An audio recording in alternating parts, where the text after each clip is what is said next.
नमस्कार। आज हम साईं बाबा से जुड़ी एक बहुत ही दिलचस्प कहानी पर बात करने वाले हैं। हाँ, एक ऐसी कहानी जो उनके विचारों की एक अलग ही गहराई दिखाती है।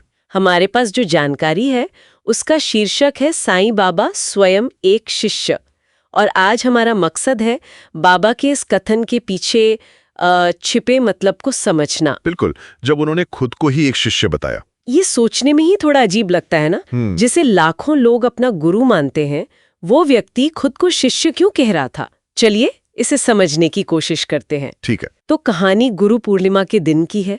वो दिन जब शिष्य अपने गुरुओं का आदर करते हैं, उनका पूजन करते हैं। हाँ, शिरडी में उस दिन काफी भक्ति का माहौल रहा होगा। मंदिर सजा हुआ, भजन कीर्तन चल रहे होंगे। हाँ बिल्कुल, और भक्त बाबा के दर्शन के लिए आ रहे थे, भीड़ थी काफी।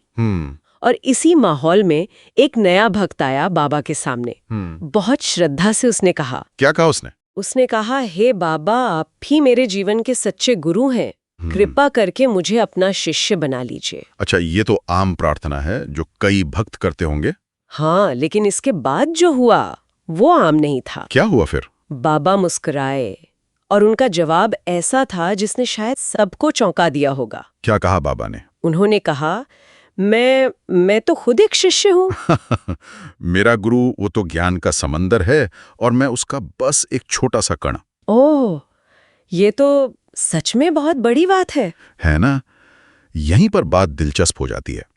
एक गुरु जिसकी पूजा हो रही है, वो खुद को ज्ञान के अनंत सागर में सिर्फ एक कण बता रहा है। ये सिर्फ विनम्रता थी या कुछ और गहरा? देखिए, विनम्रता तो इसमें है ही, जाहिर है, पर मुझे लगता है ये उससे कहीं ज्यादा है। अच्छा। हाँ, यहाँ आकर्षक बात ये है कि साईं बाबा जैसी पूजनीय हस्ती वो खुले तौर पर खुद को एक सीखने वाला कह रहे हैं। ये ज्ञान की असली प्रकृति को दिखाता है। असली प्रकृति कैसे? कि ज्ञान कोई मंजिल नहीं है जहां आप पहुंच गए और बस सब आ गया। नहीं, ये एक सफर है जो हमेशा चलता रहता है, चाहे आप कितने भी प्रसिद्ध क्यों ना हो जाएं। और खुद को कण कहना, ये उस विराट, उस अनंत ज्ञान के प्रति उनके गहरे सम्मान को दिखाता है, जिससे वो खुद को हमेशा जुड़ा हुआ महसूस करते थे। सही बात है। और ये उस समय की जो पारंपरिक गुरु की छवि होती थी उससे भी काफी अलग है। बिल्कुल। जहां गुरु को अक्सर सब कुछ जानने वाला माना जाता था, बाबा का ये कहना उस सोच को चुनौती देता है। हाँ बिल्कुल। तो फिर वहाँ जो भक्त मौजूद थे उन पर क्या असर हुआ होगा इसका, जब उन्होंने अपने गुरु को ही शिष्य कहते सुना? उनके लिए तो ये यकीनन एक बहुत बड़ा सबक रहा होगा, खासकर अहंकार को लेकर। अहंकार कैसे? शायद उन्हें पहली बार यह एहसास हुआ होगा कि सच्चा गुरु होने का मतलब ये नहीं कि आप सब कुछ जान गए, बल्कि सच्चा गुरु वो है जो ज्ञान के प्रति हमेशा जिज्ञासु रहे, विनम्र बना रहे। अच्छा।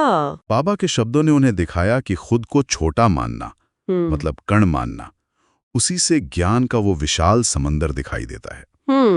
अहंकार तो ज्ञान के रास्ते में सबसे बड़ा रोड़ा है, और बाबा ने अपने उदाहरण से उसे हटाने का रास्ता दिखा दिया। अच्छा, तो ये सिर्फ विनम्रता का पाठ नहीं था, ये एक तरह से निरंतर मार्गदर्शन पाने का तरीका भी हुआ। हाँ बिल्कुल। जैसे बाबा ने आगे कहा भी शायद कि जब तक तुम स्वयं को शिष्य मानोगे, तब तक तुम्हारा मार्गदर्शन होता रहेगा। हाँ, ये बात ये गुरु शिष्य के रिश्ते को एक बिल्कुल नया पहलू देती है। आमतौर पर हम सोचते हैं शिष्य गुरु से सीखता है, मार्गदर्शन लेता है, पर यहाँ तो शिष्य बने रहने का भाव ही वही मार्गदर्शन का स्रोत बन रहा है। सही कहा। अगर हम इसे थोड़ा और खोलें तो मतलब ये है कि सीखने की अवस्था में बने रहना ही हमें ज्ञान और समझ के प्रवाह से जुड़े रखता है। और जैसे हम सोचते हैं कि हाँ अब मैं जान गया या मैं गुरु बन गया, बस वही वो प्रवाह रुक जाता है, हम कट जाते हैं उसमें। तो कहानी का सार यही है कि सच्चा गुरु वो है जो अपने अंदर के शिष्य को कभी मरने ना दे। बिल्कुल, जो अहंकार छोड़कर हमेशा सीखने को तैयार रहे।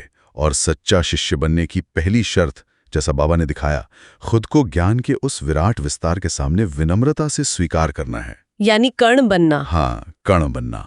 और मुझे लगता है ये बात सिर्फ आध्यात्मिक ज्ञान तक ही सीमित नहीं है ना? नहीं, बिल्कुल नहीं। जीवन के किसी भी क्षेत्र में, चाहे वो विज्ञान हो, कला हो, कोई हुनर हो, ये शिष्य बने रहने वाली सोच तो कहीं भी लागू हो सकती है। निश्चित रूप से ये एक सार्वभौमिक सिद्धांत है, एक यूनिवर्सल प्रिंसिपल है। ज्ञान का कोई भी क्षेत्र हो, वो एक समंदर जैसा ही है, अथाह। सही है। जब हम किसी चीज में विशेषज्ञता हासिल करते हैं तो अक्सर हम खुद को क्षेत्र का ज्ञाता समझने लगते हैं। हाँ, होता है ऐसा। लेकिन अगर हम बाबा की तरह सोचें, खुद को इस ज्ञान सागर का एक कण माने, तो सीखने की प्रक्रिया कभी रुकेगी ही नहीं।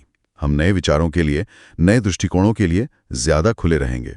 तो साईं बाबा की इस एक छोटी सी घटना और उनके कथन से हमने ये समझा कि ज्ञान की यात्रा कभी खत्म नहीं होती।